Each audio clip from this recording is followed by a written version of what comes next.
Hey guys, it's Chelsea here from So Simple Home. Today we are talking about printing and putting together PDF sewing files.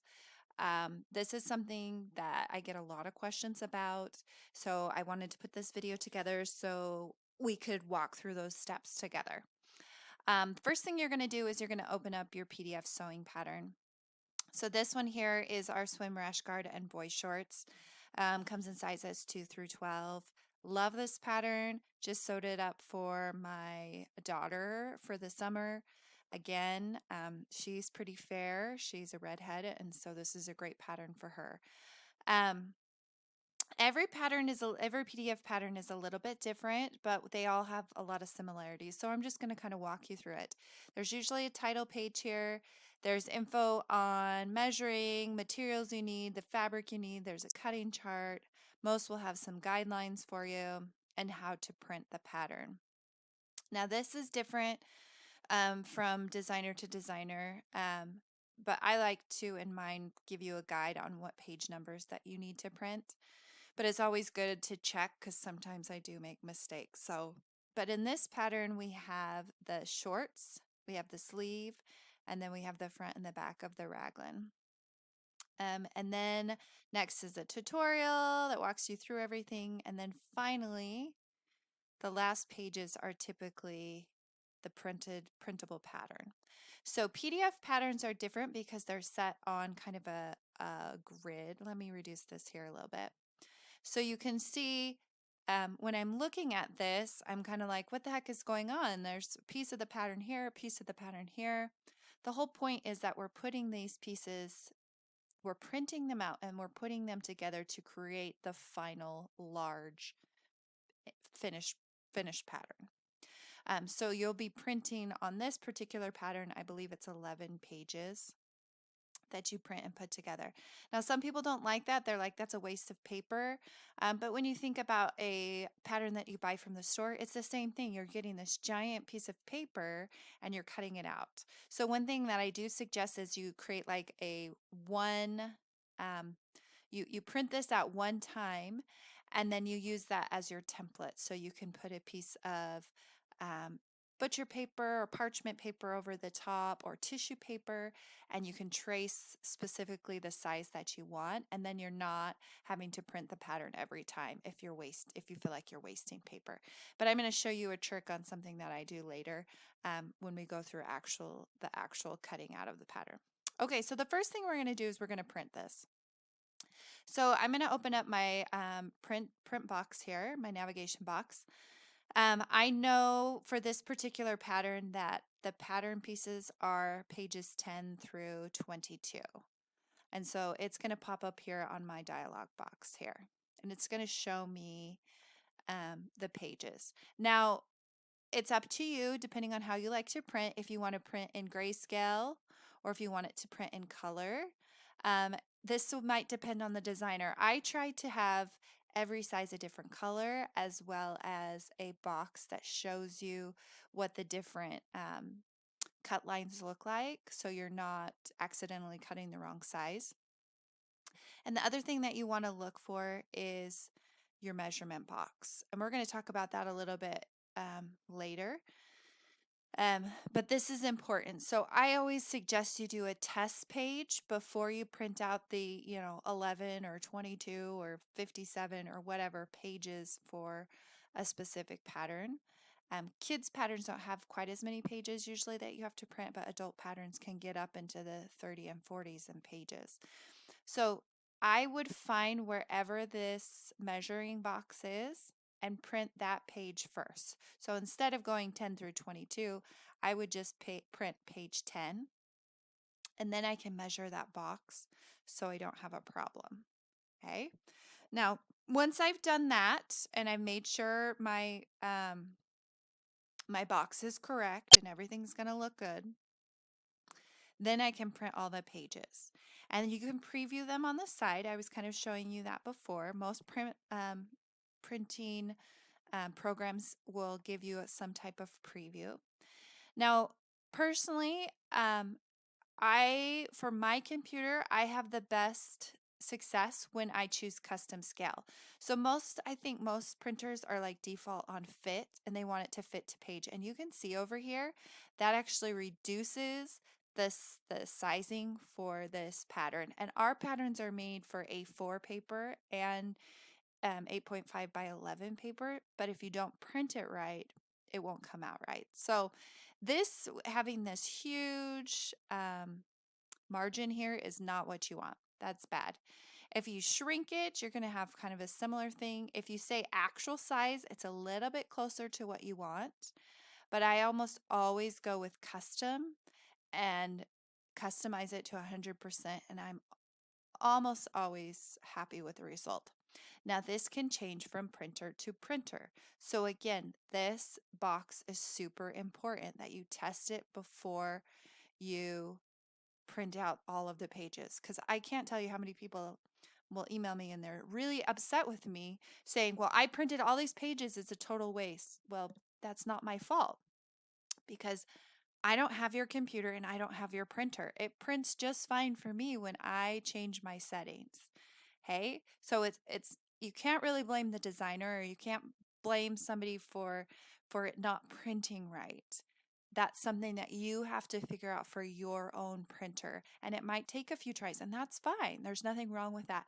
But just know that I can't fix that for you, right? That's not something that I can necessarily troubleshoot you through. So you just got to be patient with yourself and test out different things until you get the size that you need.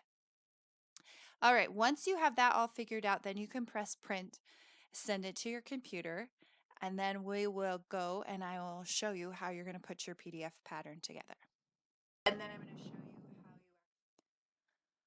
you. All right, let's talk about putting our pattern together. So we printed it out. Now you need some supplies. You need tape and some type of cutting utensil. I use a paper cutter. You can use paper scissors, whatever works for you. And then your pattern. For this particular project, I just have 3 pages right here that we're going to use as our example. So every printer is a little bit different. And some will print outside the margins, or you'll cut outside the margins a little bit. But on our patterns, you'll find the name of the pattern in the top left-hand corner. And then typically at the bottom, you'll have the company name. So Simple Home is usually down there with the copyright information. My particular printer actually cuts that off in the printing process, and that's fine because my square comes out correct. And we'll talk about that a little bit more here in a second. The next thing you want to look for is your pattern markers. Mine are triangles, and in those triangles, I have either a letter or a number. And I match those letters or numbers to the letters or numbers on the opposite page. So it's important that you kind of keep your pattern in order when you're cutting, because that will actually help the process go faster. But these markings are super important to helping us match the pattern on one page to the pattern on the next page. And these can be different. Other designers might use like a circle or a star or a square or a triangle or some other shape, but the process is still the same. We're matching this marking to the marking on the opposite page, and that's what we want. Okay, next we're going to look at the measurement square.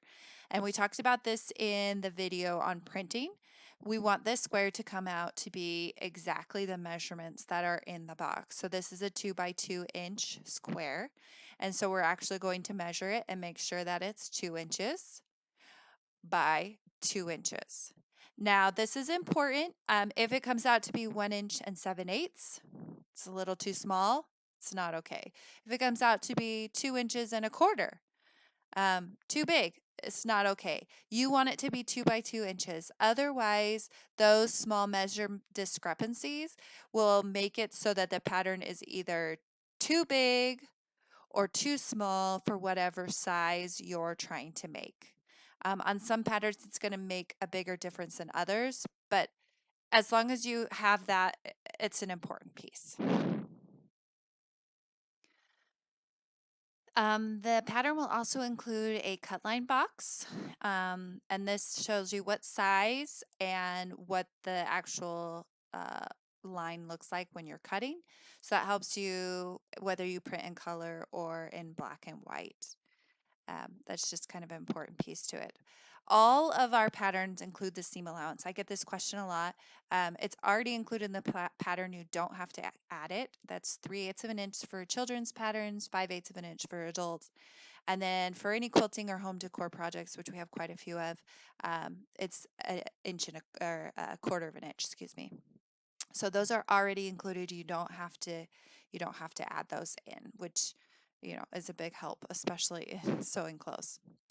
All right, the last thing that I want you to look for is the name of each of the pattern pieces. So it should be labeled so that you know this is the swim boy short. So this is the actual short pattern, and this is how many I need to cut and if it's mirror or not. And mirror means that it's the exact opposite. So you have two legs, you want your left leg and your right leg to both be cut opposite of each other or you have a problem. And then it may have the designer's information on it as well. All right, so those are the things to look for. So let me just show you how I cut out my PDF patterns. This pattern is about 11, maybe 12 pages. So I don't like to waste paper. I like to use scratch paper. So you could see on the back of those that those are things that were messed up in printing. And I don't like to waste paper. So we keep those things. So this is like, I don't know, like a printer, uh, I don't even know what it is, test page or something. So we saved that and I just printed the pattern on it. I get people all the time that get upset with me because they've wasted all this paper. I'm like, well, don't throw it away. So instead, if you've printed a pattern and it didn't come out right, keep it. Just turn it over, put a line through it like I do here, and say, oh, that's not the side I want. And then just print your pattern on the opposite side. So you're just saving paper that way. But it's a learning process when you're doing PDF patterns. There's going to be some mistakes made. So just keep your scratch paper. Okay. It's the best tip I can give you. All right. So I'm going to take my stack here and I have 3 pages, but I'll usually cut about 3 to 5 pages at a time. But I'm putting it in my cutting, my paper cutter, and I just cut off that right side margin. I completely get rid of it. I cut on the line. It's gone. I'm going to do the same thing on the bottom. Okay. Because I know that I'm going to need to match those markers. So just cutting the bottom off. And now I can tape them together, right? Because I don't have those margins anymore. I leave my other 2 margins because that gives me a space for me to tape. Okay, so I'm going to take 2 pieces of paper and I'm going to start by going horizontally. So I'm going to match my letters here. So I have a letter A at the top, and then I have a letter A at the bottom. Just going to tape both those pieces. Okay, they're matched up. Now, I usually will use a piece of tape and tape where I'm actually cutting as well, because what I have found that is if I just tape the markings, I'll cut through this line and then my pattern like falls apart because there's not a piece of tape keeping it together. So if you know what size you're planning to do, put a piece of tape through that specific size line, and that'll actually make things a lot easier for you, I promise. At least in my experience, it has. All right, now I'm going to go to the next page and I'm just going to tape my number 2, or yes, I'm on numbers, or am I on letters? I think I'm on letters. And I'm just taping them together. And again, I put a piece of tape across where I'm going to cut. Simple as that. Okay, and then I go to the next one. Now this particular pattern goes, I think 4 pages across. Sometimes you'll get 5 pages or 6 pages, depends on the designer and how big of a grid that they did for their pattern. So I'm taping here, and there I go. 1, 2, 3, 4. Okay, now I'm going to my next section, and again, I like to go horizontally first, and then I'll tape them together vertically. So I'm going to tape right here and down here And I'm also going to put a piece of tape right at the bottom. These are my boy shorts, and I know I'm going to cut that line. So I put a piece of tape there. I'm going to get my next one. Matching up my triangles here. Now, accuracy is important, but if you have a small discrepancy, you're not going to die. I promise. Some people like freak out on me. Paper shifts in printing. It's okay. We're going to all survive. A tiny discrepancy in the printing isn't going to be a huge deal. Okay. All right. So I've gone with my vertical markings. Now I'm going to do my horizontal markings here. I'm going to match that first one. Put my piece of tape. Second one. Now, if you don't like tape, you don't have to use tape. I know people that will use glue. I've used a glue stick before. You could use glue dots. I mean, there's lots of choices that you can make for how you want to adhere your papers together. But tape is just always an easy one for me. And again, I'm putting a piece of tape across where I know I'm going to cut. And if you don't want to cut, if you want to use this like as a master copy for your pattern, you could save on tape, right? And then you'd put your piece of tissue paper over the top and trace it or whatever. But now I have that whole pattern. I've got the boy shirt, I got the sleeve. I'm going to put another piece of tape right here because I know I'm going to cut that sleeve. But there you go. The pattern pieces are marked. I can see them. How easy was that? Now I'm going to make sure when I'm cutting, I read the pattern so I know how many to cut and how to cut them. There are a few pages missing for the raglan top, but I'm not going to do that right now. But you get the gist of the idea of how to piece these pieces together. And then you can just use the cutting chart that's on the pattern and the size chart to know where to cut out, and you're ready to go. Okay, and there's the sizes on the side as well to help you know which one. So all good things. If you have questions, leave them in the comments, but hopefully that'll help you know how to piece together a PDF sewing pattern.